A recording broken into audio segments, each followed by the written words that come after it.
Bismillahirrahmanirrahim. Assalamualaikum warahmatullahi wabarakatuh. Sayanya agak serak, Pak. Saya ulang salamnya 3 kali ya. Bukan supaya 3 periode, enggak, cuma 3 kali aja salamnya. Enak 3 kali. Assalamualaikum warahmatullahi wabarakatuh. Kok salamnya sampai berulang-ulang. Iki Al-Hikmah wis rada NU saiki. Ya, maka yang nang NU biasanya salam sampai 3 kali. Tapi NU-nya sih turun sempurna. Nanti saya bahas sedikit. Assalamualaikum warahmatullahi wabarakatuh.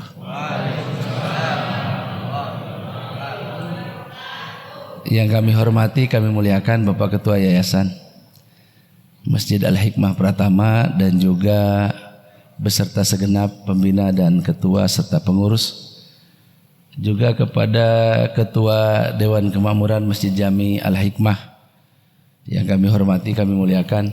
Entah sudah kepemimpinan yang keberapa, yang jelas pada setiap periode kepemimpinan alhamdulillah saya ditakdirkan oleh Allah untuk membersamai panjenengan semua.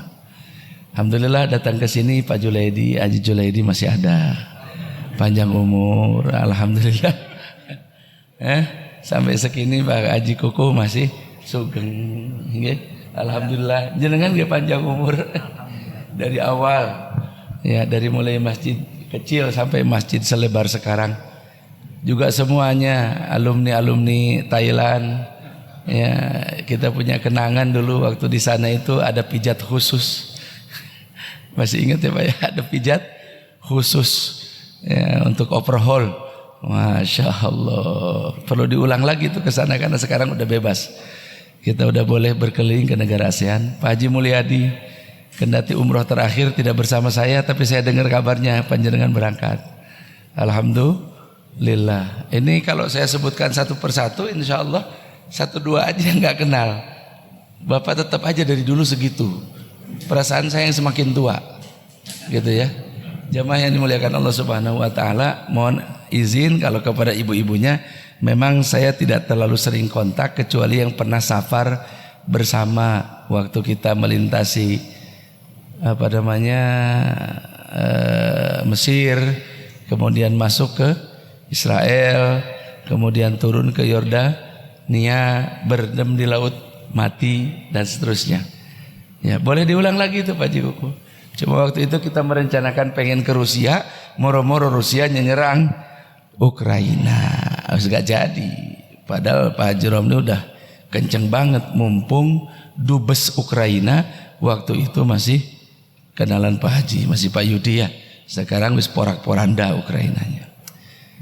Jamaah yang dimuliakan Allah Subhanahu wa taala, alhamdulillah wis ada kemajuan dalam pengertian alhamdulillah secara bukan physically, tapi yang saya maksud adalah dulu itu maulid gak pakai salawatan, gak pakai maca simtud duror, saya kira semaca simtud duror.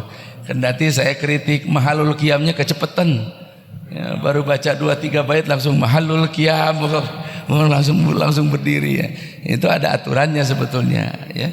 Ada pakemnya kalau menjelang mahalul qiyam itu. Ada ayat yang harus dibaca dulu, ada paparan yang harus diungkapkan dulu. Itu minimalnya 3. Yang pertama ayatnya tadi dibacakan oleh Puang Haji. Laqad ja'akum rasulun min anfusikum azizun 'alaihi ma anittum harisun 'alaikum bil mu'minina raufur rahim. Yang kedua inna fatahna laka fatham mubina. Tuh kayak pakem tuh. Kalau Maulid Nabi 2 ayat itu kudu dibaca. Kemudian yang kedua, Nabi itu harus diterangkan dulu silsilahnya. Muhammad tuh putra siapa, putra siapa, putra siapa, putra siapa. Gitu. Baru kemudian diterangkan proses kelahirannya. Lahirnya di mana? Karena itu hal-hal yang mendasar pada baginda Nabi. Ya. Kalau pemimpin yang lain gak jelas bapaknya siapa, gak masalah. Gak masalah Pak. Kalau pemimpin yang lain gak jelas ibunya siapa, gak masalah. Kalau pemimpin yang lain gak jelas iki ijazahnya palsu apa asli, ya itu gak masalah itu. Itu nggak masalah. Dulu ada bupati di Bangkalan, positif ijazahnya palsu, didatangi sama KPU Jawa Timur. Kebetulan salah satu anggota KPU-nya kerabat saya dari istri. Begitu datangi, belak-belakan dia. Memang palsu katanya ijazah saya. Lo nggak pakai polemik segala Bambang Tri apa segala macam, waktu itu belum ada kasus Bambang Tri. Dia belak-belakan dia. Jadi KPU juga lega gitu. Jadi benar, Pak Bupati, ini jasa sampean palsu. Memang palsu katanya ijazah saya. Makanya saya cuma jadi Bupati Bangkalan. Kalau asli jadi Gubernur Jawa Timur saya katanya gitu. Asli itu cerita itu, ya. Nah kalau jadi baginda Nabi, patokannya bukan itu, Pak. Patokannya bukan itu. Yang jadi polemik dari baginda Nabi Shallallahu Alaihi Wasallam pertama kali itu adalah masa iya Nabi Muhammad ini merupakan keturunan Ibrahim. Nanti kita mengarah kepada sini. Masa iya Nabi Muhammad keturunan Nabi Ibrahim? Apa faktanya? Apa buktinya?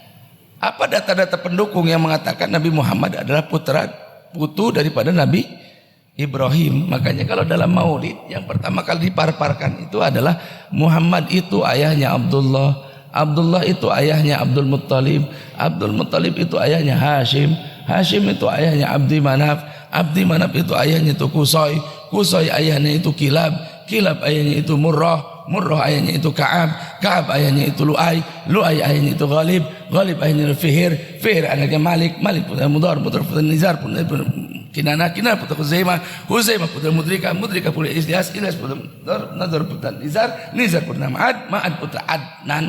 Itu diceritakan pertama kali. Jadi silsilahnya itu jelas. Dari Adnan baru nyambung kepada Ismail. Setelah sekian rantai dari Ismail nyambung langsung kepada baginda Nabi Ibrahim alaihis salatu wassalam. Maka nelek moco maulid sekalipun kesel itunya kudu dibaca.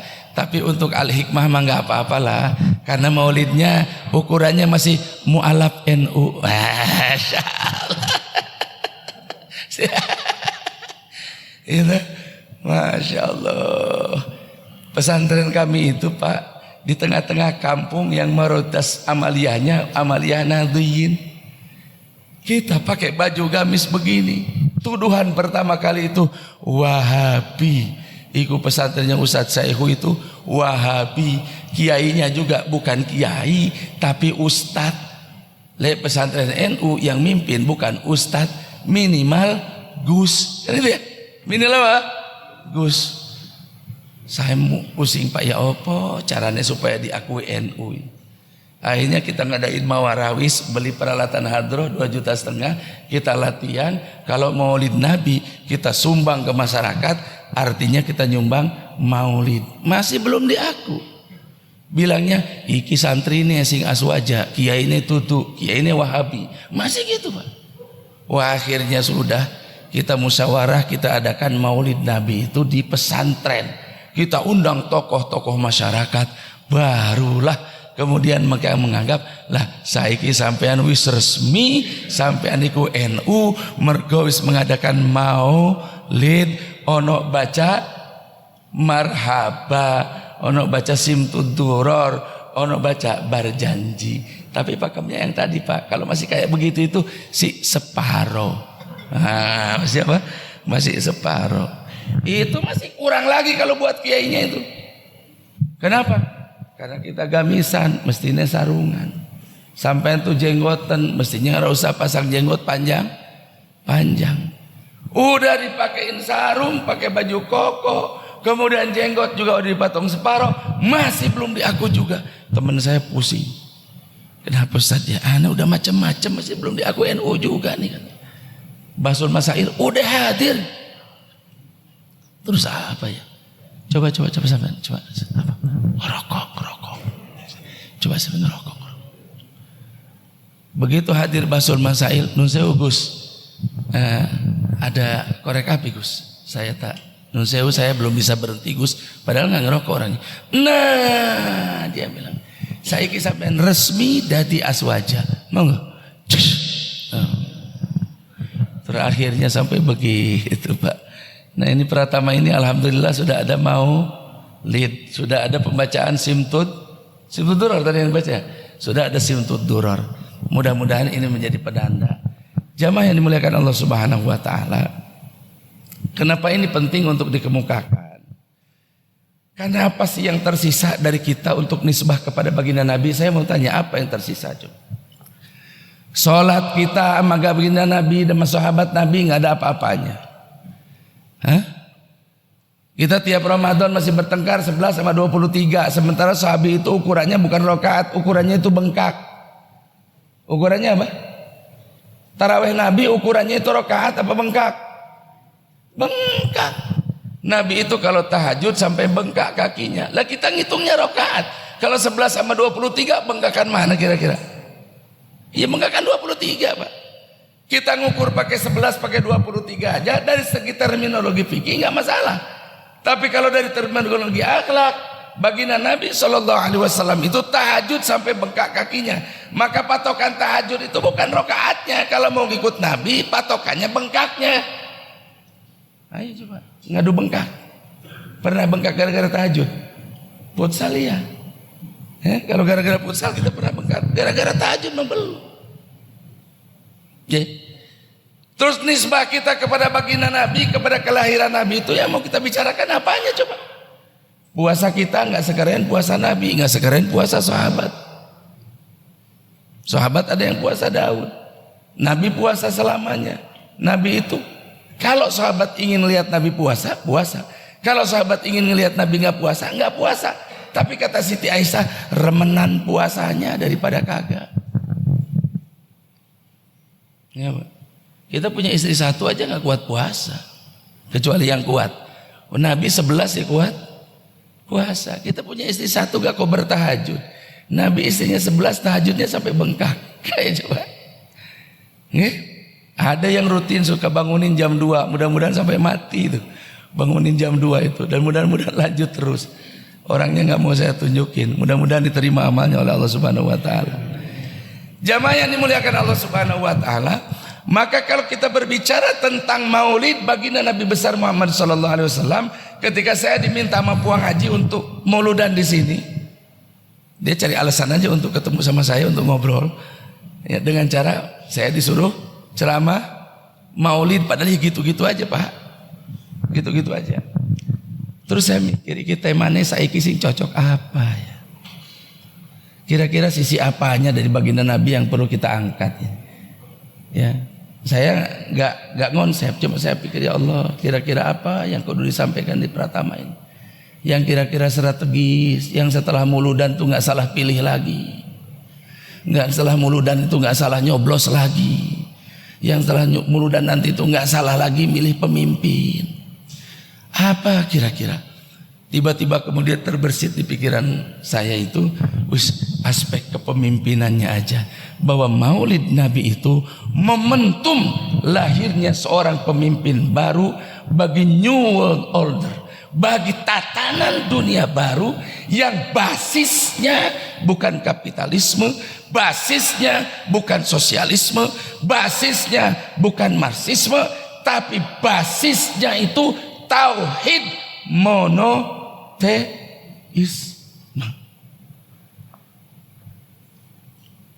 Ada orang yang suka mengatakan bukan demokrasi tapi teokrasi. Ya, teokrasi. Jamaah yang dimuliakan Allah Subhanahu wa taala. Sebab ini salah satu hal yang krusial sekarang ini, Pak. Tadi Pak Ketua Yayasan sudah mulai mancing-mancing itu. Saya tahu kok jenengan itu memang cenderungannya ya itu, gitu. Ya, masuk ke disian Nasdem sudah gitu. Jamaah yang dimuliakan Allah Subhanahu wa taala, baginda Nabi sallallahu alaihi wasallam itu tidak lahir di ruang hampa. Di Mekah itu ada Ka'bah. Di Mekah itu ada sistem nilai. Seluruh penduduk dari Jazirah Arabia itu setiap tahun sejak sebelum Nabi itu utus itu datang ke Ka'bah Baitullah untuk melaksanakan ibadah haji. Maka Ka'bah itu, Mekah itu dari awal itu sudah kota internasional. Orang dari mana-mana datang ke situ. Tidak mungkin Abraha sampai tertarik untuk membuat Ka'bah tandingan, kecuali dia lihat ya penghasilan dari sektor ziarah dalam pengertian hajian itu cukup besar, yang masuk ke devisanya Mekah Sehingga kemudian Abroha ngincer untuk bikin Ka'bah tandingan di Yaman. Artinya sudah cukup menarik dari awal. Jamaah yang dimuliakan Allah Subhanahu wa taala, ini kota suci Mekah di zaman baginda Nabi itu diapit oleh dua imperium besar di timur dan di barat.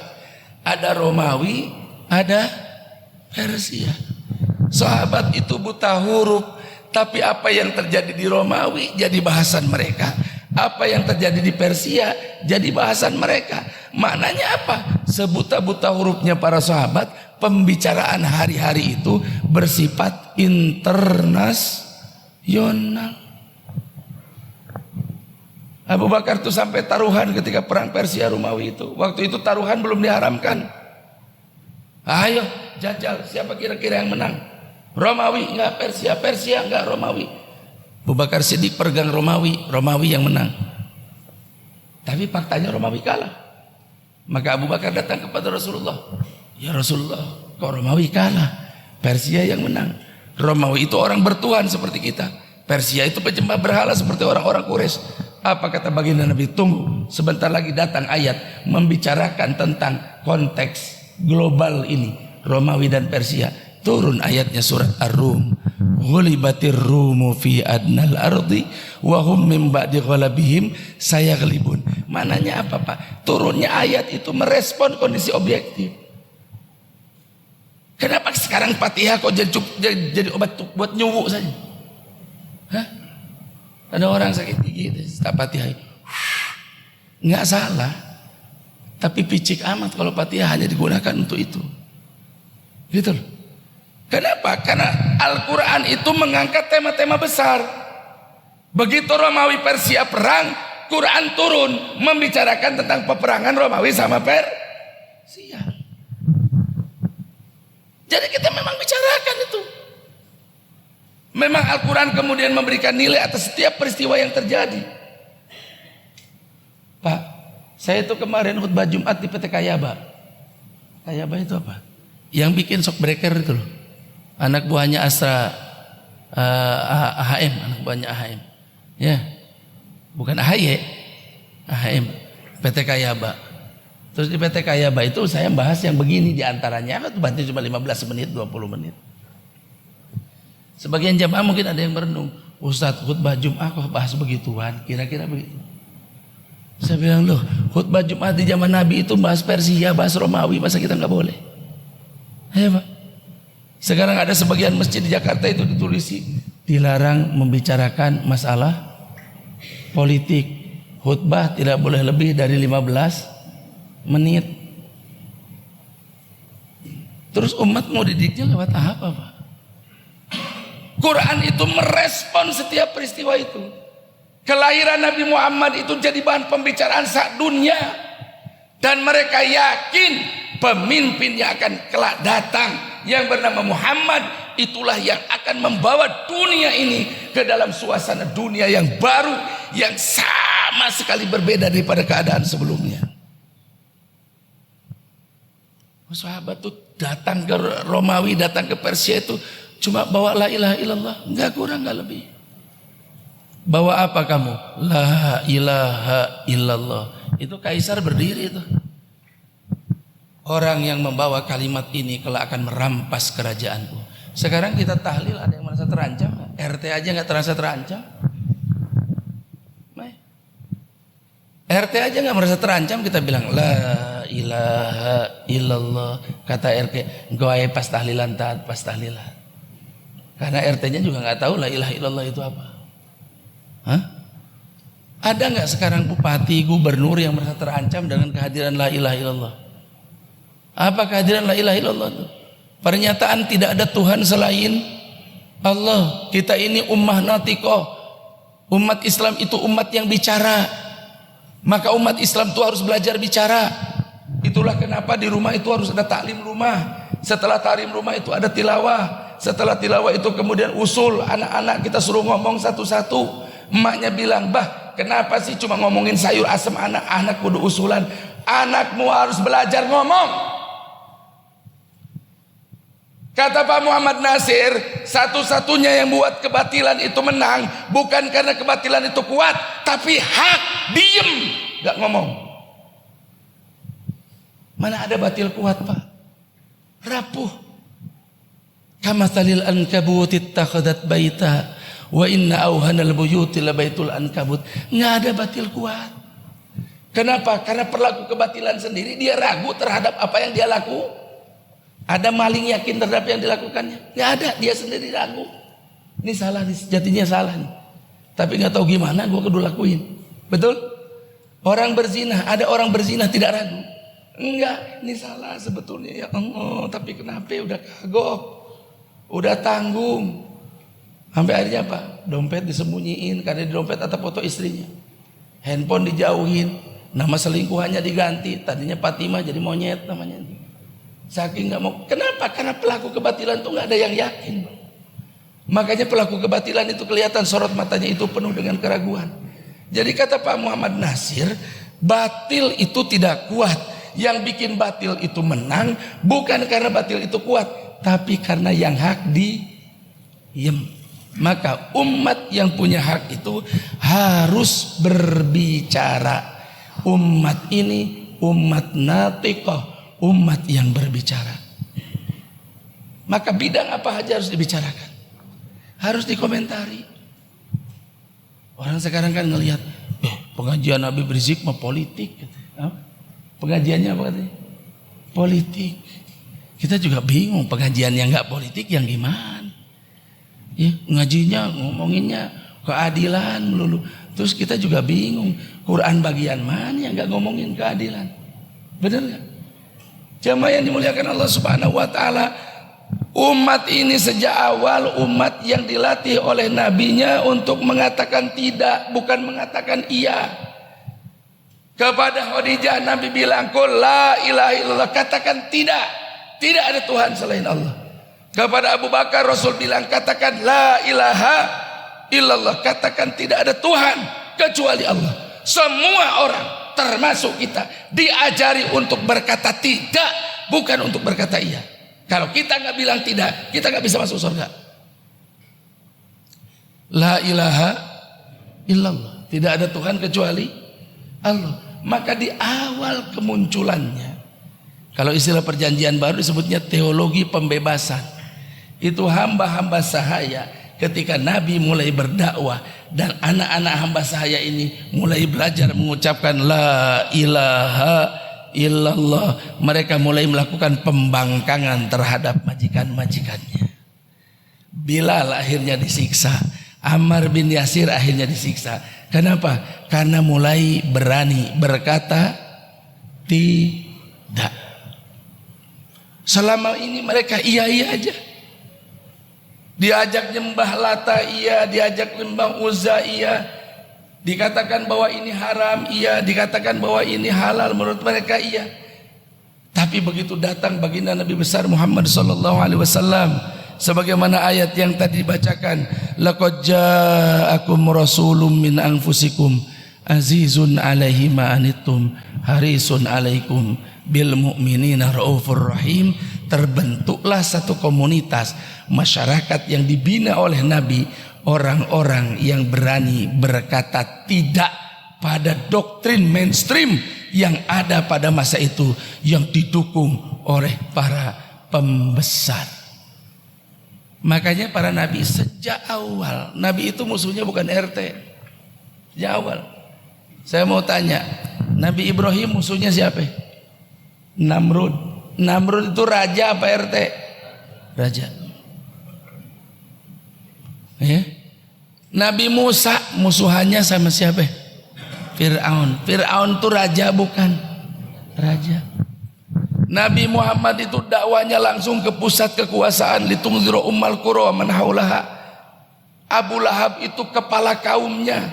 Istilah kita sekarang kepala suku yang sangat disegani di Jazirah Arabia. Maka baginda Nabi itu langsung depan sama Abu Jahal, Abu Lahab yang notabene pemimpin kaumnya dan kerabatnya. Dalam cakupan yang lebih luas lagi, Nabi itu di sono ada Romawi, di sono ada Persia. Kaisar itu raja bukan? Raja. Ada irjen aja dibilang kaisar, Kaisar Sambo. Biar nggak tegang banget, Kaisar apa? Sambo. Jadi dakwah itu selalu berhadapan dengan kekuasaan, Pak. Selalu musuhnya itu kekuasaan. Tidak ada satu nabi pun yang diutus kecuali berhadapan dengan kekuasaan. Berarti la ilaha illallah itu orientasinya memang kekuasaan. Cuma kekuasaannya bukan kekuasaan manusia, tapi mau melucuti kekuasaan manusia dan menegakkan kekuasaan Allah. Ketika para sahabat dakwah ke Persia ditanya sama Kaisar Persia, emang kamu bawa apa ke sini jauh-jauh? Kamu bawa misi apa jauh-jauh datang ke sini? Dijawab oleh para sahabat, kami datang ke sini untuk mengeluarkan tuan-tuan dari sempitnya dunia kepada lapangnya agama. Atau dalam konteks yang lain, dari sempitnya dunia kepada lapangnya akhirat. Kami datang kepada sini untuk menawarkan kepada tuan-tuan ya, agar tuan-tuan menjadi orang yang merdeka, tidak lagi menjadi orang-orang yang diperbudak. Jelas itu misinya itu. Datang kepada para raja. Kenapa sekarang kemudian ceramah kita, dakwah kita itu berkutat di sudut-sudut kampung? Nggak nyampe itu ke telinga presiden, nggak nyampe. Nggak nyampe, Pak. Muter-muter di tempat kita aja. Nggak pernah ada yang nyampe ke sana. Kan bisa dikirim Ustaz lewat WA, bukan lewat WA dakwah itu. Tapi harus didatangi langsung. Ketika Ratu Elizabeth meninggal, saya sedang di Mekah buang haji. Kemudian ditelepon sama anak saya, Abah sudah tahu nggak apa? Ratu Elizabeth meninggal. Innalillahi wa inna ilaihi rajiun. Kalau Ratu Elizabeth meninggal kok innalillahi meninggal kok. Masuk alhamdulillahirabbil alamin kan gitu. Innalillahi wa inna ilaihi rajiun. Abah sedih nggak, Bah? Abah sedih, Kak. Abah sedih ya. Ratu Elizabeth orang baik kan, Bah ya? Enggak, Abah sedih aja, tapi bukan karena itu, Kak. Kenapa Abah sedih? Abah sedih karena la ilaha illallah belum nyampe ke telinga Ratu Elizabeth. Nanti akan jadi perkara ini, Kak, di akhirat. Ini akan jadi persoalan di akhirat. Baginda Nabi SAW itu sejak awal kemunculannya itu memikirkan itu. Kami kemarin tawaf wada, ketika kami sedang menghadap multazam, karena kan kalau dekat-dekat kasihan emak-emak, kami dari jauh aja menghadap multazam. Doa pada nangis-nangis. Setelah doa nangis-nangis, masih ada jemaah yang tanya, Ustadz, multazam itu persisnya yang mana? Bu, multazam itu kalau lokasinya itu persis antara sudut Hajar Aswad sama pintu Ka'bah, itu namanya multazam. Oh, jadi kalau kita doa di sini persis ngadap multazam. Ya Ustadz, ya betul, ngadap multazam. Doa lagi dia sambil berlinang air mata. Pertanyaan berikutnya, Ustadz, kalau Indonesia di sebelah mana kalau dari Mekah? Maksudnya dari Ka'bah. Saya bilang, Bu, kalau ibu madhab multazam, di belakang ibu itu Indonesia. Kalau ibu menghadap multazam tuh di belakang ibu itu Indonesia. Jadi orang Indonesia mah kalau doa begini arahnya itu kemana? Arahnya itu ke multazam. Maka para ulama sering katakan pantes, katanya mayoritas penduduknya muslim, pantes yang haji banyak banget. Itu dulu baginda Nabi berdiri begini di Ka'bah di belakangnya. Nabi menghadap ke Syam. Kata Nabi, ya Allah, datangkan orang-orang Syam ini dalam keadaan iman. Nabi menghadap ke sudut Irak. Ya Allah, datangkan orang-orang ini dalam keadaan iman. Yang dari arah sini nih. Ketika Nabi menghadap pintu Ka'bah, menghadap multazam, di belakang Nabi Indonesia dan wilayah Asia Tenggara ini, Janub Syarqi Asia. Kemudian Nabi SAW berbelok begini dan Nabi menghadap ke arah kita, ke arah wilayah kita ini. Kemudian Nabi bersabda, ya Allah, datangkan penduduk dari arah sini dalam keadaan Islam. Jamaah yang dimuliakan Allah Subhanahu wa taala. Kita belum lahir tuh, Pak. Indonesia juga belum ada. Ya, Majapahit mungkin juga belum berdiri. Sriwijaya juga mungkin belum berdiri. 1500 tahun yang lalu Nabi sudah menginginkan itu dan Nabi sudah mendoakan itu. Maka kelahiran baginda Nabi besar Muhammad sallallahu alaihi wasallam sudah dinubuatkan. Ingat saya waktu Maulud yang lalu itu bahas itu di tempat yang sama di sini. Sudah jadi bahan pembicaraan orang seluruhnya. Pendeta-pendeta sudah menunggu, Yahudi sudah pindah ke Madinah. Kenapa? Karena mereka baca dalam catatan kitab mereka, entar Nabi itu bakal pindah ke Madinah. Maka Yahudi mendahului dengan pikiran jangan sampai kalau datang Nabi akhir zaman kita keduluan sama bangsa yang lain. Maka jauh sebelum Nabi pindah ke Madinah, di Madinah sudah dipenuhi oleh orang-orang Yahudi. Orang Yahudi sama pikirannya seperti kita. Mereka berpikir Nabi yang akhir zaman nanti akan menjadi pemimpin yang membawa kami untuk melakukan revolusi dan perubahan besar-besaran dalam tatanan masyarakat di dunia ini. Mereka sudah punya modal, mereka punya Taurat, mereka sudah punya modal yang cukup, mereka punya Injil, mereka sudah punya pengalaman sejak zaman Nabi Ibrahim Pak tentang menaklukkan raja-raja itu, dan mereka sudah siap betul atas perkara itu. Mereka sudah berkuasa di Madinah. Sayang ketika baginda Nabi Shallallahu Alaihi Wasallam memulai dakwahnya, 10 tahun sudah berjalan, menjelang 13 tahun Isra Mi'raj menjelang dilaksanakan. Baginda Nabi bertemu bersama orang-orang dari Madinah ini di Aqabah. Kemudian Nabi berbicara dan menawarkan agama ini kepada mereka. Lihat dakwahnya baginda Nabi. Nabi datang ke Taif. Ngapain? Beli delima? Enggak. Beli semangka? Bukan. Taif itu dikuasai oleh dua suku besar, Bani Sakif dan Bani Hawazin. Nabi berpikir secara strategis, kalau Bani Sakif, Bani Hawazin ini masuk Islam, ini agama cepat nyebarnya. Kenapa? Mereka itu daerah pertanian, logistiknya kuat, bangsanya maju, orangnya sejahtera. Ini kalau agama di backup sama orang-orang kayak begini, ini mesti cepat selesai. Kira-kira begitu pikirannya. Kira-kira begitu pikirannya. Benar nggak? Saya tuh suka malu dengar Pak Arifin sama Ketua DKM ngumumin 1,5 miliar kurang 350 itu. Ya elah, nggak usah diumumin ngapain gitu Pak. Malu nggak usah diumumin. Saya sering bikin contoh kan. Di Jakarta ada masjid mau direhab, totalnya 150 juta. Datang kepada satu orang tukang dagang. Ya, Pak Haji ini tolong Pak Haji biayanya 150 juta. 150. Iya, yang lain aja deh katanya. Yang lain aja bawa ke yang lain, les dermanya. Emang kenapa Pak Haji? Kalau 5 miliar sama saya, kalau 1,5 cuma 150 sama yang lain dah. Sama yang lain. Itu di mana tuh? Di Pratama. Di mana? Iya, ada yang begitu. Makanya di sini mah nggak level lah, kalau diumumin tuh nggak level. Nggak level loh. Bikin malu aja. Yang bikin dananya tersendat gara-gara diumumin itu. Todong aja. Khudh min amwalihim shadaqatan tutahhiruhum biha wa tuzakkihim. Kata baginda Nabi, todong aja todong. Ambil aja dengan paksa. Nabi itu nyuruh ngambil harta itu dengan paksa. Daripada dipakai beli Land Cruiser. Daripada dipakai beli yang enggak, anggur dipakai buat masjid. Dipaksa itu. Orang yang nggak mau bayar zakat zaman Abu Bakar Siddiq diperangi nggak? Diperangi.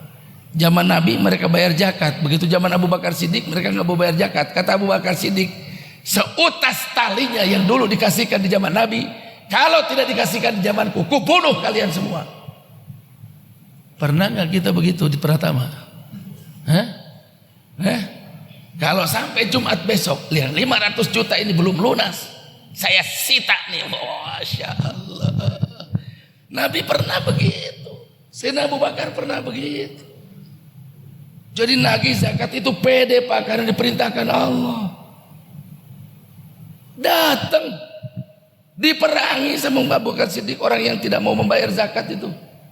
Karena ada indikasi mereka akan membangkang kepada pemerintahannya Abu Bakar Siddiq. Diperangi habis. Nggak disisakan sama Abu Bakar Siddiq. Sampai mereka kembali kepada pangkuan Islam dan mau menyerahkan zakatnya. Sampai tambang-tambang yang tinggal seutas pun dikumpulkan, diserahkan semuanya ke Baitul Mal. Begitu. Jamaah yang dimuliakan Allah Subhanahu wa taala. Kembali kepada ketika baginda Nabi sallallahu alaihi wasallam berada di Mekah. Kemudian beliau memasuki kota bertemu dengan orang-orang Madinah, bertemunya di Aqabah. 3 kali itu Nabi buat begitu. Nabi kirim orang ke Ethiopia. Di sono dikirimkan ke RT apa ke raja? Ke raja, namanya Raja Abyssinia. Sahabat itu dapat suaka politik dari Raja Ethiopia. Yang kedua, Nabi ngirim lagi, kalau sekarang itu gubernur. Di zaman itu Taif itu kota mandiri sendiri, kepemimpinannya sendiri. Nabi sendiri yang datang ke sana, yang kemudian Nabi dilempari batu. Yang ketiga, Nabi sendiri yang nawarkan itu kepada orang-orang Madinah ketika mereka kumpul di Aqabah. Yang ditawarkan oleh Nabi apa? La ilaha illallah. Konsep kehidupan, tatanan dunia baru yang dasarnya itu tidak ada Tuhan selain Allah. Bukan nyembah berhala, bukan nyembah kayu, bukan nyembah batu, bukan memuja ekonomi, bukan memuja politik. Gak ada itu. Tujuan utamanya bukan politiknya. Karena kalau ada raja masuk Islam sama Nabi gak dipecat. Posisinya tetap raja. Yang penting dia ucapkan la ilaha illallah. Kenapa dikatakan kepemimpinan Nabi itu model baru?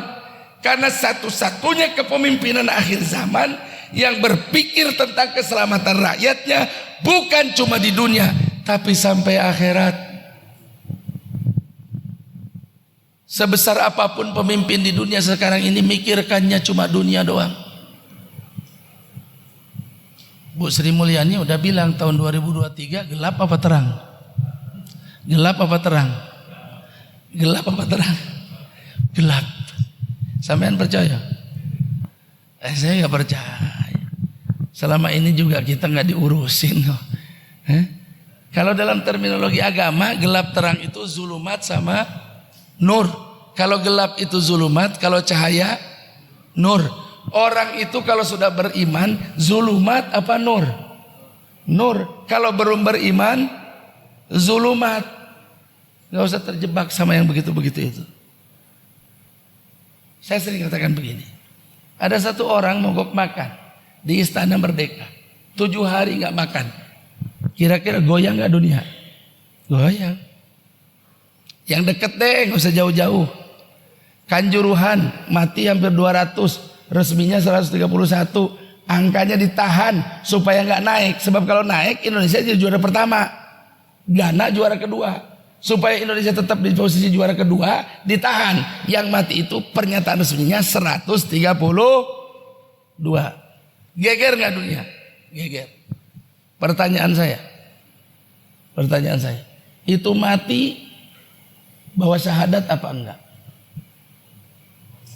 Pertanyaannya. Karena kalau Nabi kepemimpinannya sampai mikirkan itu. Nabi apa? Mati bawa syahadat apa enggak? Problemnya itu, Pak.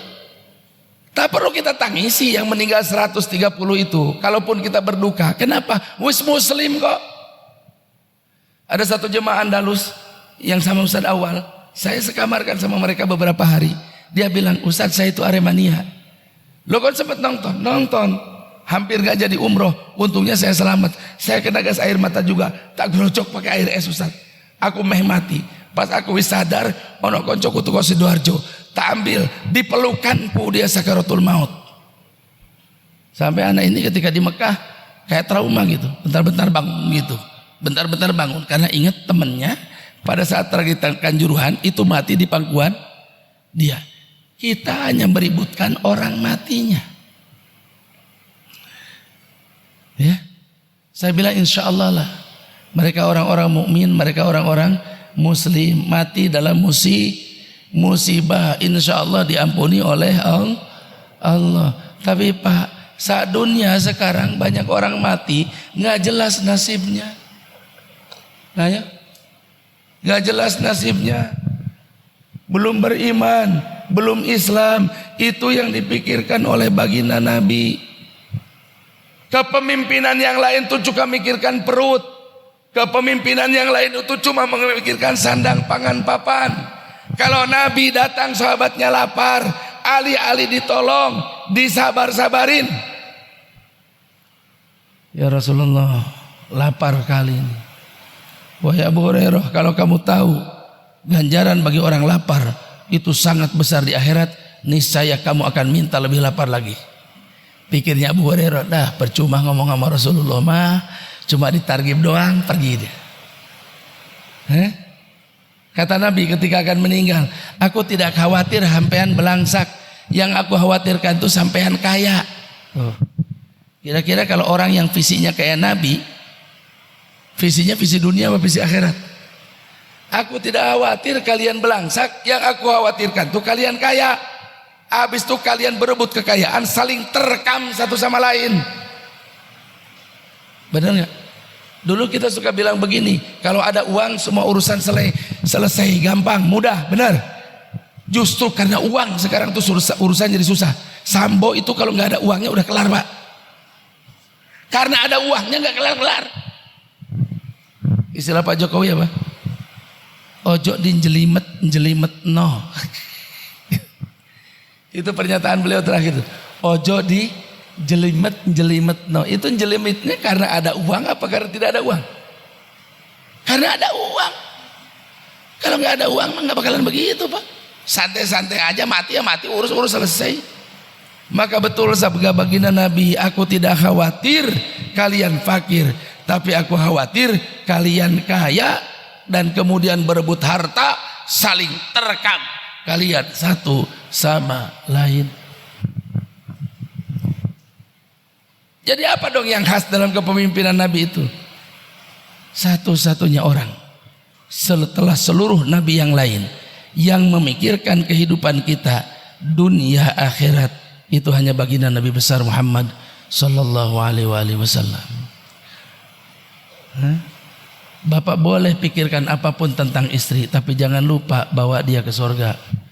Bapak boleh pikirkan apapun tentang anak, sekolahkan di sekolah paling mahal, bajunya baju mahal, sendalnya sendal mahal, sepatunya sepatu mahal. Tapi satu hal Bapak jangan lupa, bawa anak ini ke surga. Sebab kehidupan kita di dunia cuma sebentar aja.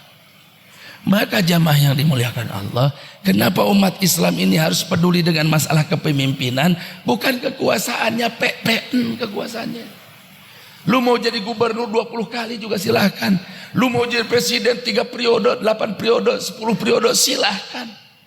Tapi kalau kepemimpinanmu hanya memikirkan masyarakat lahirnya saja, tidak dipikirkan akhiratnya, celaka.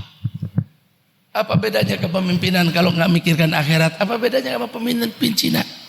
Apa bedanya sama pemimpin Amerika? Jamaah yang dimuliakan Allah Subhanahu wa taala, baginda Nabi mikirkan kita yang belum lahir itu, sampai masuk surganya itu minta belakangan sama Allah Subhanahu wa taala. Makanya model kepemimpinan kayak Nabi ini dikhawatirkan, Pak, di mana-mana. Orang nggak mau ada model kepemimpinan ini lahir, kenapa gak bisa dibeli? Nabi ditawarin matahari, ditawarin bulan aja nggak nerima. Ditawarin gunung-gunung untuk jadi emas, Nabi nggak mau. Nabi ditawarin nanti akan ada sungai yang mengalir di Mekah, Nabi nggak mau. Satu-satunya Nabi inginkan adalah agar umat ini mati selamat masuk surga. Saya bersyukur beberapa waktu yang lalu itu ketika Bu Sri Mulyani bilang 2023 Indonesia gelap, beliau mulai ngutip ayat, ya. Mulai ngutip ayat, ingat nggak? Ngutip ayat tuh. Saya bilang mulai nyadar nih, ayat mulai dikutip-kutip nih, kayaknya udah gawat. Kalau udah mulai ngutip-ngutip ayat itu mulai apa? Mulai gawat. Kalau Pak Mahfud MD ngutip hadis wajar, orang Madura, benar nggak, lulusan pondok. Tapi kalau Bu Sri Mulyani ngutip ayat Quran ketika mengumumkan keadaan dunia 2023 akan gelap, wah ini memang mulai agak serius nih. Saya khawatir besok-besok Bu Sri Mulyani pidatonya pakai Al-Fatihah gitu. Saya khawatir besok sudah mulai begitu tuh. Jadi Pak, Kaisar Romawi itu merasa terancam. Apanya yang jadi ancaman Nabi Muhammad coba? Nabi Muhammad gak punya apa-apa. Tentaranya puasa, ya, peralatan perangnya seadanya. Apa yang bikin takut Romawi? Gak ada yang perlu bikin takut. Persia kenapa takut sama tentara Islam? Apanya? Hah? Oh, mereka tidak akan merebut kekuasaannya kok. Nabi cuma menawarkan dua pilihan, aslim, taslam. Masuk Islam kau selamat. Kalau enggak kami perangi. Jadi yang pertama kali tawarkan Nabi Muhammad SAW, masuk Islam, engkau selamat. Kalau tidak, kami perangi. Ketika Persia satu demi satu jatuh ke pangkuan kaum muslimin, orang-orang Persia minta bantuan kepada Kaisar Cina. Kaisar Cina menginterogasi, menginterview orang yang meminta bantuan itu. Kata Kaisar Cina, sifhum lana, katakan kepada kami seperti apa tentara yang kalian hadapi. Kata orang-orang Persia, mereka itu kalau siang perang, kalau malam sholat. Kalau siang perang, kalau malam sholat. Mereka tidak mengkorupsi harta ghanimah. Pakaian mereka compang-camping. Tapi kekuatan persaudaraan mereka tidak akan pernah Tuhan temukan dimanapun di kolong langit ini. Apa kata Kaisar Cina? Oh gitu ya. Kalau memang begitu tentara yang kalian hadapi, maka sekalipun saya bantu kalian dengan mengirimkan pasukan bantuan yang ketika kepalanya sampai ke kampung kalian dan ekornya masih ada di Cina, kita tetap tidak akan bisa mengalahkan pasukan yang seperti itu.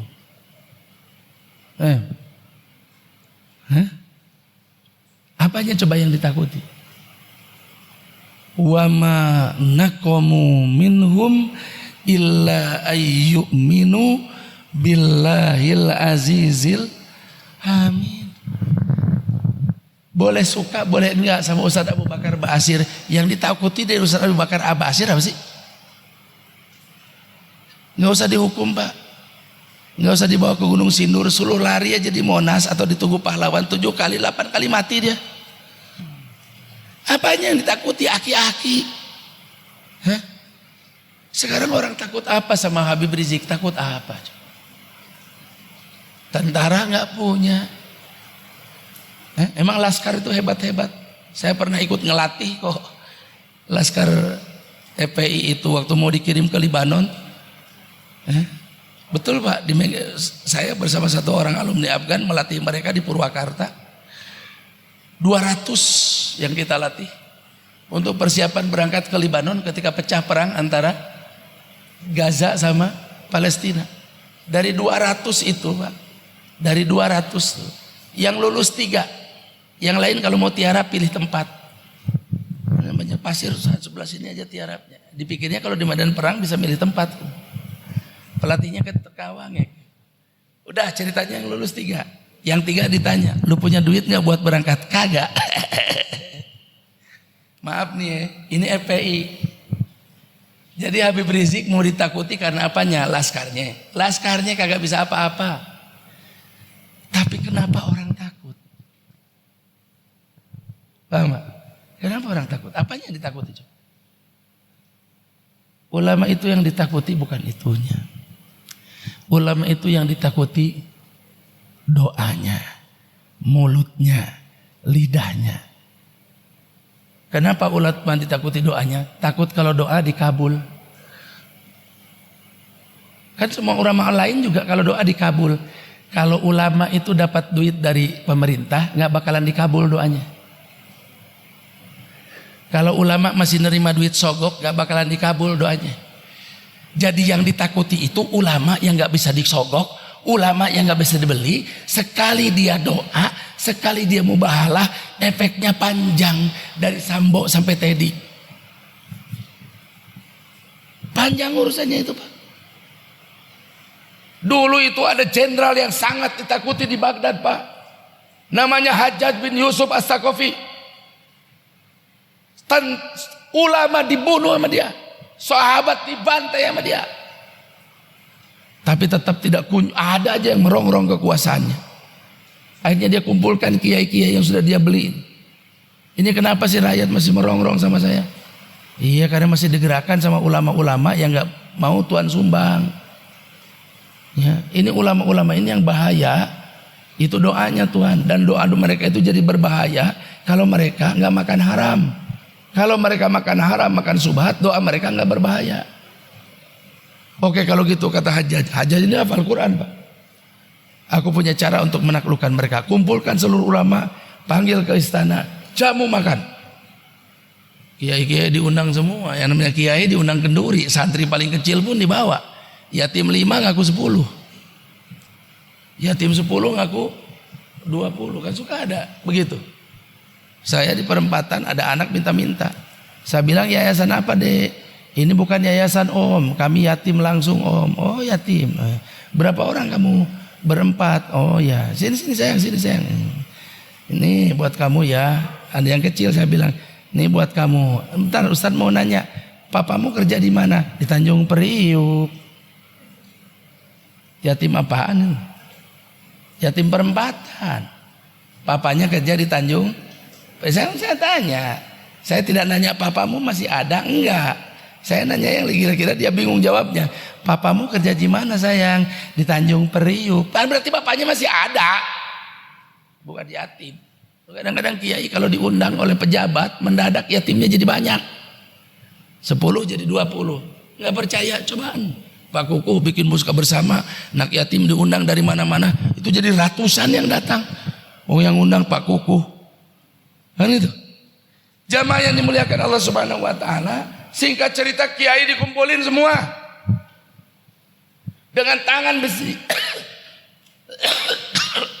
Yang undang kiai. Datang semua kiai. Kasih makan semua. Diperhatikan, kalau istilah kita diawasi CCTV kalau sekarang. Jangan sampai ada kiai yang enggak makan, biar makan semua. Makan tuan, lahap semua. Apalagi acara Maulid Nabi. Oh, Masya Allah. Makan malamnya nasi mandi. Oh, Masya Allah. Mandi junub. Nasi mandi apaan tuh, kayaknya itu tukang siomay itu di depan. Jamaah yang dimuliakan Allah makan semua. Udah selesai makan semua, hajatnya kipas-kipas. Selamat, gue selamat. Girang banget itu jenderal yang nanya. Girang banget, selamat. Tuhan, kenapa Tuhan girang banget? Aman udah sekarang mah, gak bakalan ada yang merongrong kekuasaan saya. Kenapa? Kiainya sudah kita amankan. Alah Tuhan, mereka cuma hadir makan doang, abis itu mah tetap demo lagi. Kagak, kali ini kagak. Gua gak takut demonya kiai. Yang Tuhan takuti apa? Doanya kiai. Lah terus kenapa sekarang Tuhan itu beranggapan bahwa situasi sudah aman? Nih kiai yang gua undang, udah gua kasih makan haram semua. Aman. Gak bakalan doa mereka diijabah oleh Allah Subhanahu wa taala. Faham ini apa? Kekuatan kiai bukan pada santrinya. Kekuatan kiai pada doanya, dan doanya tumpul kalau dia makan haram. Rupanya nggak semuanya datang, Pak. Ada kiai yang sudah buron ke Mekah.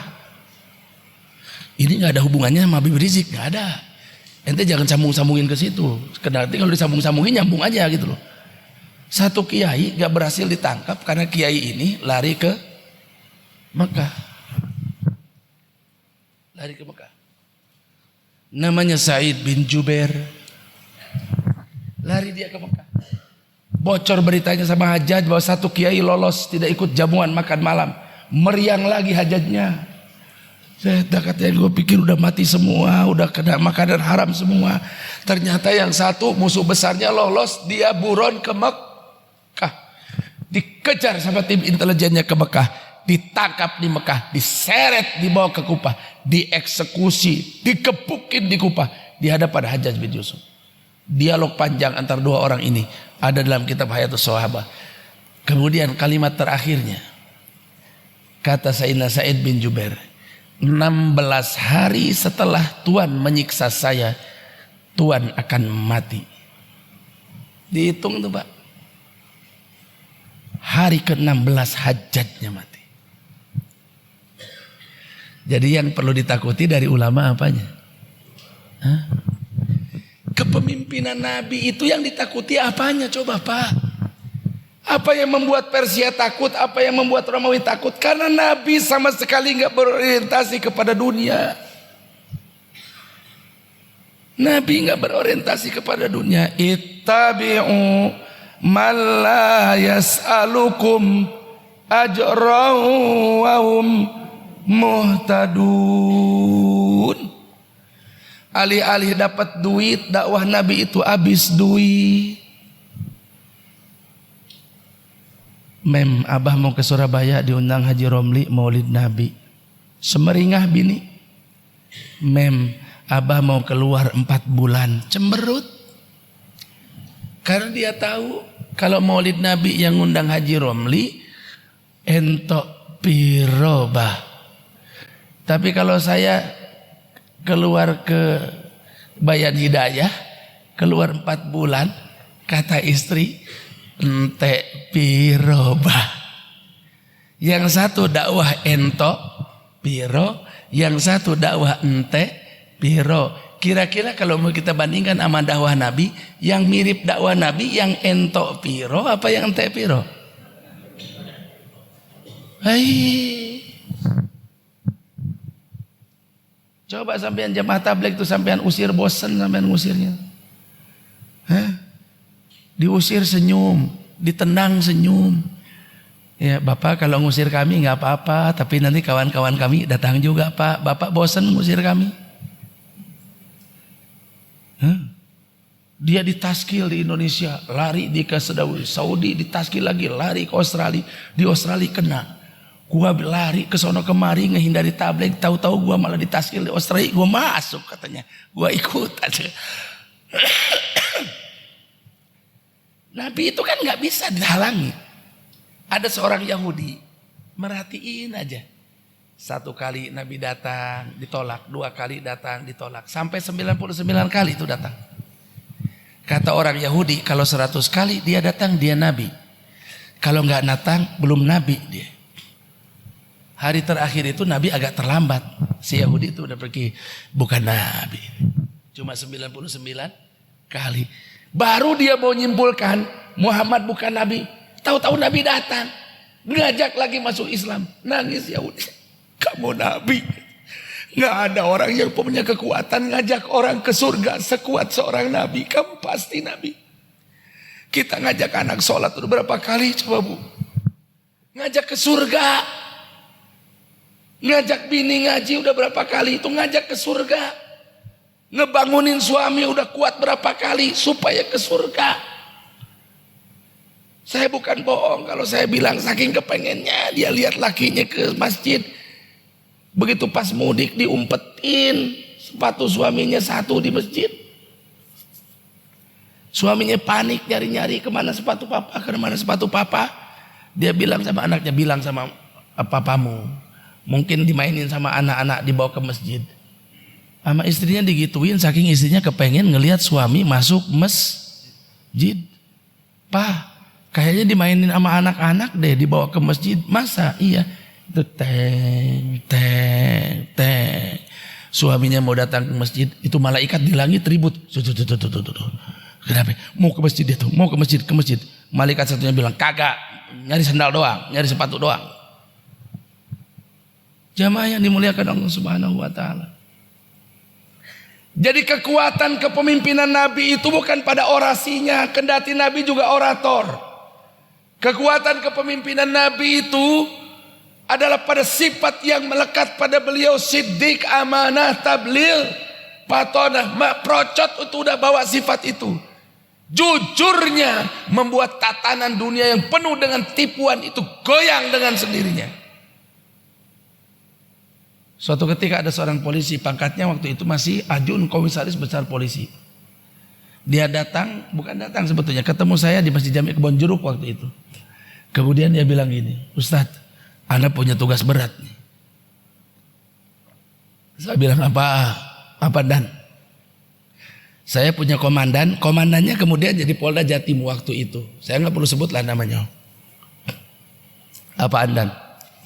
Bos saya minta untuk acara pernikahan anaknya ada yang doa. Ya gampang, banyak yang doa, apalagi kalau yang hajat jenderal polisi. Itu zaman Pak Susno lagi cicak dan buaya. Saya masih ingat banget kasusnya. Gampang, jenderal polisi mah. Udah ketahuan tebel amplopnya, yang mau banyak. Iya, tapi masalahnya ini jenderal agak aneh permintaannya. Apa permintaannya? Dia minta yang bacain doa di pernikahan anaknya kiai yang gak terima amplop. Buset. Saya hampir bilang udah saya aja, gak taunya dia nyari kiai yang gak terima amplop. Saya bilang aneh Pak Agus kok gitu syaratnya. Dia bilang dia itu udah tahu harganya kiai itu. Yang ini 100 juta, yang ini 50 juta, yang ini 200 juta. Dan dia sama sekali sudah tidak percaya sama orang yang bisa dia bayar. Dia ingin mencari kiai yang kalau dia bayar dia tolak. Kan saya udah kasih info begitu. Terus gimana? Dan gimana kalau Ustadz? Ya elah, gue bilang gue doa tapi gak dapat apa-apa nih. Ya udahlah, untuk menjaga nama baik para kiai gitu, untuk menjaga nama baik para ustadz, kita belaga nolak kalau sama dia dikasih amplop. Udah berangkat ceritanya. Dalam kisah itu Pak Susno Duaji katanya lagi bermasalah. Saya lihat hadir waktu itu di acara hajatan. Tahun keberapa saya lupa. Pokoknya lagi rame-rame cicak dan buaya. Saya itu merenung gitu Pak. Ya Allah, ternyata polisi juga tahu ya. Ada yang bisa dibayar. Dan dia khusus untuk mendoakan anaknya minta kiai yang gak bisa dibayar. Jadi Bapak jangan berpikir polisi jelek semua. Masih ada yang kayak begitu. Enggak.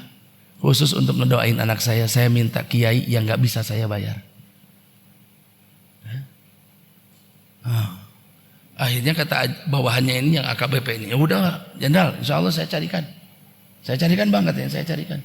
Mudah-mudahan dapat. Pas dapat orangnya dibawa ke tempat acara. Acaranya udah kelar Ji, udah salam-salaman. Jadi gak jadi mendoakannya juga. Acara mantenannya itu loh, kitanya terlambat datang jadi udah kelar. Gimana? Waduh, udah kukut acaranya Ustaz katanya. Gak jadi doa. Saya bilang alhamdulillah, gak diamplopin juga kan. Kemudian gak jadi doa. Cuma yang saya garis bawah itu ternyata khusus untuk mendoakan anaknya. Dia minta orang yang kira-kira dikabul doanya, menurut kepahaman dia, orang itu dikabul doanya kalau tidak makan barang haram. Jujur yang ditakuti itunya Pak. Yang ditakuti itunya para sahabat itu, yang ditakuti oleh kekuatan kafir itunya. Ketika Nabi sudah menguasai Romawi dan pajak diambil dari Romawi, para sahabat Nabi itu kan bajunya nggak ada yang branded. Saya mah masih pakai jaket Levi's. Sesekali beda penampilan kan biasanya begitu. Sekarang pakai begini, biasanya itu. Sekarang pakai ini. So pembimbing Andalus itu harus ada kekhasan gitu katanya. Ini yang pakai udeng-udeng udah ada Ustadz Masrur, saya pakai topi Taliban aja gitu. Kata Ustadz Awaludin, Ustadz udah bagus begitu Ustadz. Ana pakai poti mancung, Ustadz Masrur pakai udeng-udeng, antum pakai topi Taliban. Nah, makanya saya sejam ceramah pakai topi Taliban. Sahabat nggak ada yang branded begini Pak, nggak ada. Ya kalau kita branded ya kasih lah, dikasih orang. Ya kita pakai, masa nggak kita pakai. Jadi mereka itu compang-camping nagih pajak di negara kekuasaan, bawah kekuasaan Romawi. Begitu datang ke sana, generasi ini 100 tahun setelah Nabi meninggal, mereka juga hilang habis. Datanglah generasi kedua yang nagih pajak itu parlente, dandanannya rapi. Jamaah yang dimuliakan Allah. Orang yang mau bayar pajak bilang, kami tidak mau membayar pajak kecuali kepada orang yang pakaiannya compang-camping. Yang nagih ini generasi tabiin. Apa yang mereka buat? Mereka nangis. Loh, kalian ini kami cuma bilang kami hanya mau bayar pajak ini kepada orang yang bajunya compang-camping. Kalian kan parlente bajunya, kenapa nangis? Kata para tabiin, tuan-tuan, yang bajunya compang-camping itu semuanya sudah meninggal. Yang ada tinggal kami. Jadi orang-orang Romawi yang ditagih pajak lebih percaya bayar sama sahabat yang bajunya compang-camping. Jadi di mana coba kekuatannya sahabat? Bukan di baju. Baju 12 juta, jam tangan 280, ya. Bajunya 12,5 juta, jam tangannya 280 juta. Belum lagi mobilnya, nggak ditakuti. Wallah orang kafir nggak takut lihat begitu. Tapi kalau kita itu tawajuh kepada Allah, kita betul-betul menjadi generasi yang dengan kemuliaan akhlak. Kita menjadi generasi yang betul-betul ibtigha wajhillah. Orang-orang kafir akan ketakutan semua. Ada satu jemaah dikirim ke Israel. Kami pernah ke Israel duduk bareng-bareng sama Pak Haji Kukuh. Jemaah itu pakai ini nih. Bawa siwak. Bawa apa? Bawa kayu siwak. Diselipin di bajunya begini. Tentara Israel melakukan prosedur pemeriksaan seperti biasa. Ini orang kan nggak bakalan ngomong macam-macam. Ada masuk. Kata komandannya, kucel begini ya katanya. Kucel begini katanya. Mau ngapain katanya mereka kemari? Agak mereka cuma ngidup-ngidupin masjid doang. Ya Allah, katanya orang Islam, kita bawa senjata otomatis, dia cuma bawa siwak. Dia cuma bawa apa? Siwak. Tiba-tiba Pak, ya orang yang alimnya lah di tentara itu, kemudian bilang, hati-hati sampean. Bangsa kita dulu terusir bukan oleh orang yang bersenjata lengkap, tapi oleh orang-orang yang tidak pernah meninggalkan siwak ketika berwudu. Gitu loh. Jadi bukan persenjataannya yang lengkap, tapi bagaimana mereka menjaga sunnah baginda Rasulullah Sallallahu Alaihi Wasallam. Kita buyar maulid ini Pak, yang dinilai oleh Allah adalah bawa apa kita pulang. Bawa apa coba kita pulang. Orang umroh bolak-balik apa coba yang dia bawa pulang. Saya nanya tuh sama jamaah kemarin. Pak udah beli apa aja Pak di Madinah. Kurma udah Ustaz, tasbih udah Ustaz. Kayaknya masih ada yang kurang Pak. Apalagi Pak Ustaz, ajwa udah Ustaz. Semua udah. Enggak Pak, masih ada yang kurang Pak, yang belum disebut tuh. Apaan Ustaz? Bapak pulang gak bawa Rasulullah? Kaget tuh jamaah gitu. Bapak pulang gak bawa Rasulullah? Saya bilang. Bawanya gimana Pak Ustaz? Nah, nanyanya lagi tuh. Bawanya gimana Pak Ustaz? Saya bilang pulanglah membawa akhlak baginda Rasulullah Sallallahu Alaihi Wasallam. Bapak pulang umroh bawa satu aja akhlak baginda Nabi besar Muhammad Sallallahu Alaihi Wasallam. Bapak sukses sekalipun bayarnya mahal. Tapi kalau kita pulang nggak bawa akhlak Rasulullah, kita gagal. Kepemimpinan Nabi Muhammad itu ditakuti, salah satunya disegani gara-gara akhlaknya. Orang-orang Mekah yang ngusir diampuni, orang-orang yang ngeludahin didoakan. Coba. Jadi kehebatannya pada apa? Bukan pada kekuatan senjatanya. Bukan. Masyarakat dunia sekarang ini bukan problem ekonominya, bukan problem politiknya. Problem masyarakat dunia sekarang ini problem yakinnya kepada Allah Subhanahu wa Ta'ala. Maka yang harus diperbaiki itu adalah tauhidnya. Siapa yang meninggal baru-baru di Surabaya, Ustaz? Ada yang update? Steven. Cakep ya? Cakep ya? Mau meninggal, infak berapa miliar? Mobil dijual, rumah dijual, ya kan? Diinfakin. Meninggal, cakep banget. Ajib tuh meninggal kalau begitu tuh. Masya Allah, tabaruk karim. Wallahu alam benar apa tidaknya, tapi paling tidak kita baik sangka. Ya, kemarin Andalus ngeberangkatin 23 orang waktu yang grup saya itu. Yang berangkatin satu orang, namanya Pak Sugeng, orang Tulung Agung, mualaf Cina. Malu banget saya. Ya Allah, ini mualaf bisa berangkatin 23 orang. Saya sudah bertahun-tahun jadi ustadz, jadi mutawib, berangkatin bini aja gak bisa. Sebelumnya yang berangkatin satu orang, yang berangkat 70 orang, yang berangkatin Cina lagi Pak, mualaf dari Bangil. Tanya leh Mandalus, kan gampang hitungnya, 70 kali 30 kan gitu. Ngitungnya kan gampang, 7 kali 3 berarti berapa? Ya 2,1 kan gampang hitungnya. Kalau 23 anggap aja 20 kali 3 aja lah yang paling gampang. Kali 30 berapa itu? 6. Enggak, 20 kali 30 600 juta. Dua-duanya mualaf. Sampai ketika di Mekah itu ada waktu di ruang tunggu mau pulang, ada ibu-ibu dari KBIH mana gitu di Surabaya ngeliatin aja. Pak, saya boleh tanya Pak, apa kata si Pak Haji? Enggak, Bapak jangan tersinggung Pak ya. Ini kenapa? Ya, nggak usah nanya Bu. Saya sudah tahu pertanyaan Ibu. Saya memang Cina Bu. Saya memang Cina Bu. Saya mualaf Bu. Udah agak lama saya mualaf. Saya sekarang alhamdulillah bisa berangkatin istri, anak, tuh anak yang Down syndrome, sama kemudian pegawai-pegawai, sama orang-orang yang kemudian.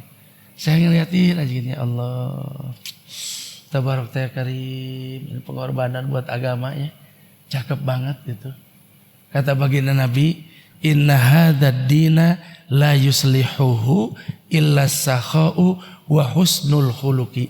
Ini agama gak bisa diperbaiki kecuali oleh orang yang dermawan dan orang yang baik akhlaknya. Saya ulang. Inna hadzal din, kata Nabi, sesungguhnya ini agama tidak bisa diperbaiki kecuali orang-orang yang dermawan dan baik akhlaknya. Ya, jangan tersinggung ya. Tapi saya ngelihat itu di YouTube itu ada panitia Maulid Nabi, saking ingin muliakan Kangjeng Nabi, bagi-bagi gagang cangkul. Bagi-bagi gagang cangkul sama adik saya diupload ke saya. Tuh batur mah saking memuliakan Kangjeng Nabi, saking ingin ngebahagiain umat Kangjeng Nabi, Maulid Nabi sampai bagi-bagi gagang cangkul. Satu. Yang kedua, ada emak-emak Maulid Nabi, beseknya udah disiapin. Di keranjang kecil ada buah, ada beras. Ambil itu di masing-masing kotaknya, diisiin duit. Seorang 5 lembar, 100 ribuan. Berarti sebeseknya 500 ribu, 500 ribu, 500 ribu, 500 ribu. Ketika diupload di grup kiai, ada kiai yang bilang, itu muludan di mana tuh? Ane mau hadir. Itu muludan di mana tuh? Ane mau hadir. Pak, tabligh itu punya markas di Sri Petaling. Salah satu keistimewaan markas Sri Petaling itu setiap tahun bikin open house untuk makan, yang makan mayoritas Cina karena kanan kirinya perumahan mewah, isinya orang Cina non muslim. Itu tiap tahun ada yang masuk Islam gara-gara dikasih makan sama orang masjid. Dan gak kira-kira 3 hari 3 malam ngasih makannya. Coba jamaah yang dimuliakan Allah Subhanahu wa taala. Hal-hal kayak begini yang kadang kemudian kita abaikan dalam kehidupan kita sekarang. Saya sih tidak mau berpikir macam-macam. Cuma kalau mulut dan di Pratama kayak begini kayaknya ya top lah. Di depan tuh saya lihat kalau ngebul-ngebulnya ada kambing guling itu, terus ada apa tuh es campur, ada sinomus, ada macam-macam. Wong Mulu dan Pratama. Tapi kata Pak Arifin, wonten alasan Pak Ustadz sekarang kenapa? Lagi membangun. Berhubung lagi membangun, maka dananya dialokasikan buat membangun. Jamaah yang dimuliakan Allah Subhanahu wa taala. Jadi apa yang ditakutkan daripada baginda Nabi bukan fisiknya, tapi kekuatan di balik itu. Ya. Yang lain ditakuti boleh fisik. Sekarang nih, ini kita belak-belakan aja nih, karena Puang Haji arahnya sudah ke situ sebetulnya. Saya mau tanya, Anies Baswedan yang ditakuti apanya? Ayo, nggak kita banding-bandingin aja, kan agama harus jelas-jelasan aja, jangan sampai beli kucing dalam karung. Partai nggak punya, jadi calon Nasdem baru kemarin, benar nggak? Iya, kata Ustadz Ges Khalifah. Lu jangan dukung Anies deh. Emangnya kenapa? Lu kudu siap-siap belangsak jadi dukung dia mah. Siap-siap belangsak. Disogok 500 miliar ditolak. Saya disumpah bukan di atas kartu ATM. Saya disumpah di atas Al-Quran. Nah, saya mau ngomongin baiknya aja. Yang lain juga baiknya banyak. Pak Jokowi juga baiknya banyak. Ya. Tapi saya kadang mikir gini, jangan-jangan Gubernur DKI doanya lebih dikabul daripada saya. Karena nyata-nyata berani nolak barang haram. Jangan-jangan doa dia lebih dikabul. Makanya Bapak tengok, makin ditekan makin nyembul, makin ditekan makin nyembul. Itu kalau lihat indikasinya kayaknya ada keberpihakan dari pihak yang lain, bukan dari pihak bumi. Ayo, coba Bapak baca fenomena yang ada sekarang ini, jangan berdasarkan informasi dari medsos saja. Nabi Muhammad itu dulu mubahalah, Kristennya nggak datang, untung nggak datang. Karena yang mau diajak mubahalanya Nabi Muhammad, untungnya Kristennya nggak datang. Kalau datang saya nggak bisa ngebayangin terkutuknya Kristen sampai hari kiamat. Untungnya perwakilan Kristennya nggak ada yang datang. Padahal Nabi sudah bilang, kalau kamu beranggapan bahwa Yesus anak Tuhan, yuk kita mubahalah besok. Bawa anakmu, aku bawa anakku. Bawa keluargamu, aku bawa keluargaku. Kita saling doa, siapa di antara kita yang benar? Kamu atau aku? Kalau kamu benar, aku dilaknat. Kalau aku benar, kamu dilaknat. Orang Kristennya nggak ada yang datang. Selamat nggak datang. Kalau datang terkutuk, Pak. Nggak kita bayangin tuh. Orang Kristen lahir jarinya 4. Kalau nggak ngebayang itu. Udah jangan dipikirkan kemana-mana, jari 4 itu. Udah anggap aja itu guyonan, lahir jarinya berapa ya? 4. Jamaah yang dimuliakan Allah Subhanahu wa taala. Coba lihat fenomena yang terjadi sekarang. Dilalahnya pas begitu tertangkap, Habib Riziknya udah di luar, Habib Baharnya udah di luar. Jadi hari-hari mereka ngeliatin. Dulu mereka yang diliatin, sekarang mereka yang ngeliatin. Misalnya, subhanallah. Coba rencana siapa? Coba begitu itu. Punya kekuatan apa? Coba? Nggak punya kekuatan apa? Saya tahu dapurnya kok. FPI itu saya tahu dapurnya Megamendung itu saya tahu. Ya. Keadaan di dalam itu saya tahu. Tahun berapa itu Habib Rizik sama Umi itu umroh dititipkan sama Habib Abdullah. Habib Abdullah telepon sama saya di Madinah sama Idrisnya Hasim Yahya. Saya apa? Ini Rizik sama istrinya umroh, tapi nggak punya duit. Antum tolong siapinnya kamarnya itu. Anda harus punya ikram. Demi Allah. Ikram. Saya satu kamar sama Mas Idris. Saya bilang, Bang, ada tamu dari Jakarta, Bang. Habib siapa? Rizik Sihab, belum ngetop kayak sekarang sama istrinya. Terus, Abang mohon maaf Bang ya, Abang pindah ke kamar yang situ. Saya juga akan pindah jadi kamar ini, kita kosongkan. Marah Mas Idris itu waktu itu. Tapi sebentar aja, marahnya orang Bugis. Marah sebentar aja. Melangsak. Terus yang ditakuti apanya? Yang ditakuti apanya? Jadi jamaah yang dimuliakan Allah Subhanahu wa taala, berhentilah berpikir bahwa kaum muslimin, pemimpin orang Islam itu harus kuat ininya. Enggak. Yang harus kuat itu kepribadiannya, yang harus kuat itu akhlaknya, yang harus kuat itu imannya. Nabi dakwahnya sampai kemudian meratakan Romawi, meratakan Persia, itu karena istiqomahnya beliau bersama para sahabatnya, membangun sebuah tatanan dunia baru yang fokus tawajuh kepada Allah Subhanahu wa taala. Ditawarin macam-macam enggak mau. Sahabat masuk ke Palestina. Orang Kristen tahu gimana caranya ngadapin orang-orang ini. Kata pendeta-pendetanya, keluarkan wanita-wanita cantik dari kalian, dandanin yang cakep, kita godain mereka. Satu kerlingan mata melihat perempuan-perempuan kita, satu kerlingan mata mereka melihat perempuan-perempuan kita, hancur kerajaan mereka. Tapi para sahabat begitu masuk Palestina, itu perempuan segitu cantiknya pada begini. Subhanallah, alhamdulillah, la ilaha illallah, Allahu akbar, subhanallah. Gak ada yang ngelihat. Sampai perempuan-perempuan Palestinanya itu orang-orang Kristen maru sendiri. Kan malu Pak, bertingkah tapi nggak diliatin. Akhirnya mereka lapor sama uskupnya, Tuan, mereka sepertinya tidak tertarik kepada kami. Tak sesudut keling mata pun mereka memandang kami. Uskupnya udah mulai goyang pikirannya. Kalau benar ini kalah kita, kalau benar tentaranya yang ini kalah kita. Kata yang lain, Tuan jangan nyerah dulu, besok kita keluarkan parade dan karnaval seluruh kekayaan yang kita punya. Pamerkan emas, pamerkan perak, pamerkan anak-anak muda kita bahwa kita kuat, kita hebat.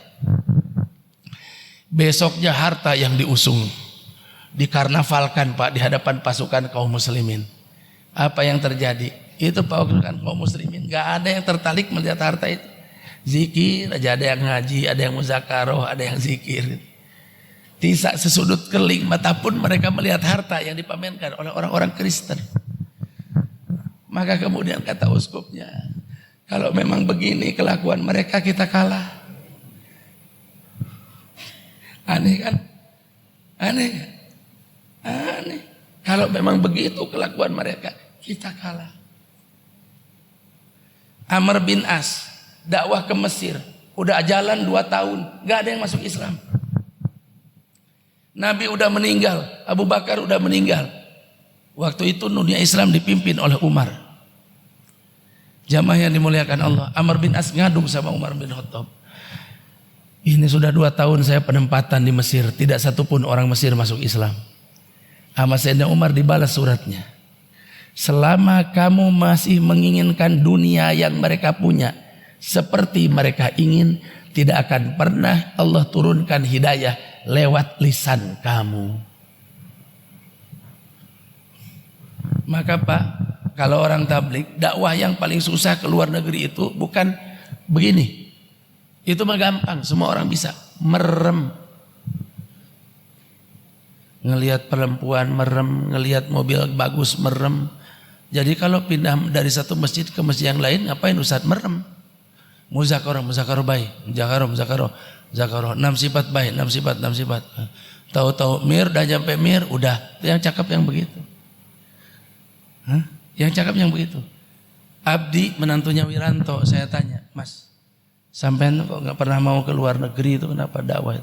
Dakwah lah, sampean banyak duit ke luar negeri. Dia bilang, Ustaz, anak bukan nggak sanggup nahan ini, anak nggak sanggup nahan ini. Percuma anak datang ke negeri kafir kalau anak masih ngelihat maksiatnya orang kafir, nggak bakalan jadi asbab hidayah. Jadi kaum muslimin itu kekuatannya itu. Tatanan yang dibangun oleh Rasulullah itu yang kayak begitu. Maka lihat sisa-sisa peradabannya. Orang Afrika yang tadinya telanjang, bajunya panjang. Betul apa benar? Coba lihat bajunya orang-orang Afrika itu. Tadinya telanjang, sama seperti orang Irian. Sekarang bajunya panjang. Orang India pakai sari, sekarang pakai cadar perempuannya itu. Jadi dakwah yang dilakukan oleh baginda Nabi, kepemimpinan dunia yang dilakukan oleh baginda Nabi bukan berasaskan nafsu. Sekarang ini peradaban dunia asasnya itu nafsu. Eropa mengekspor nafsu ke seluruh dunia, Amerika mengekspor nafsu ke seluruh dunia. Dan kemudian kita umat Islam menjadi korban dagangan nafsu mereka. Lemahlah kemudian kita. Apa yang terjadi kemudian? Hubbud dunya wa karahiyatul maut. Kita senang dengan dunia dan kita takut dengan kematian. Maka jamaah yang dimuliakan Allah, mudah-mudahan asbab maulid Nabi ini kita tergerak kembali. Bahwa kekuatan kita pada agama kita, kekuatan kita pada keyakinan kita, kekuatan kita pada akhlak kita, bukan pada yang lain. Mohon maaf. Makanya Habib Rizik menyerukannya revolusi akhlak. Karena innama bu'istu liutammima makarimal akhlak. Bukan satu-satunya orang Habib Rizik itu, tapi banyak orang juga yang kemudian menyerukan perkara yang sama. Sebab krisis di negara kita bukan krisis ekonominya, bukan krisis politiknya, tapi asal muasal dan pangkal dari segalanya adalah krisis keyakinannya, krisis akhlaknya. Semoga lewat Maulid Nabi besar Muhammad SAW ini kita bisa memperbaiki semuanya. Jamaah yang dimuliakan Allah Subhanahu Wa Taala, itu saja yang bisa saya sampaikan pada kesempatan malam ini. Tidak banyak berubah dari yang biasanya saya sampaikan. Cuma yang saya sampaikan ini, saya sampaikan dengan penuh perasaan. Saya mencintai bapak-bapak. Mudah-mudahan cinta ini diterima oleh Allah Subhanahu Wa Taala. Mudah-mudahan persahabatan ini kekal dan abadi. Sampai nanti Pak Kukuh kalau masuk surga cariin saya, barangkali saya nggak ada. Ya, cariin Puang Romli, barangkali beliau belum masuk. Ya, Pak Junaidin nanti kalau masuk surga cari-cari saya ya. Takutnya saya belum masuk. Semualah bapak-bapak. Ya, cari-cariin kami, kita saling mencari nanti di akhirat ya. Apalah artinya pertemuan kita ini kalau ujungnya bukan di surga? Apalah artinya kita capek-capek nafkahin istri kalau tidak kebawa ke surga? Apalah artinya kita capek-capek merjuangkan anak kalau tidak kebawa ke surga? Jadi jangan ada yang tersisa Pak. Tuh mobil bawa ke surga, tuh rumah bawa ke surga, bini bawa ke surga, anak bawa ke surga. Jangan ada yang disisakan, barang sepotong pun di Pratama ini. Bawa semuanya ke dalam surganya Allah Subhanahu Wa Taala. Caranya paling dekat, ya panitia kan ada nomor rekeningnya tuh. Ya gitu ya. Ini Pak, jangan sampai diumumin lagi Pak ya. Berapa kekurangannya Pak? 450 juta. Udah subuh lah.